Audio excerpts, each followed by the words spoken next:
पाठीशी असं जरा हात वरती करून सांगा, जरा पूर्ण हात वरती करा, जोरदार टाळ्या वाजवा सगळ्या महिलांची अशीच साथ पाठीशी असल्यानंतर इथं का आमदार शहराने साहेबांना विनंती करतो आपलं आपलं मनोगत व्यक्त करायचं. थँक्यू.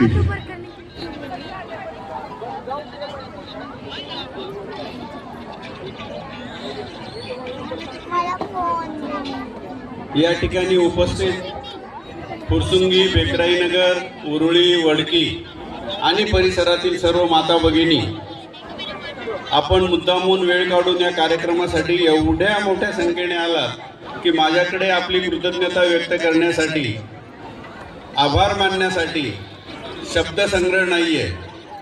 आणि मी नेहमी सांगत आलो आणि फॉलो करत आलोय की स्त्री शक्तीचा सन्मान आपण आज जरूर केला पाहिजे.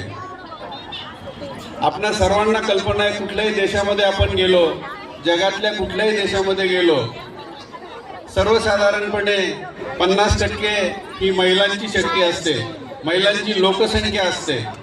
परंतु आपण 365 दिवसापैकी एक दिवस महिला दिन म्हणून साजरा करतो आणि उरलेले 364 दिवस मात्र त्या दिवशी सन्मान करतो की नाही हे सांगणं थोडंसं कठीण आहे. ज्या घटना आसपास घडत आहेत आणि ज्या तुम्ही टी व्हीवरती पाहत असता त्यावेळेला निश्चितच माझ्यासारख्याची, तुमच्यासारख्यांची मान थोडीशी खाली जाते.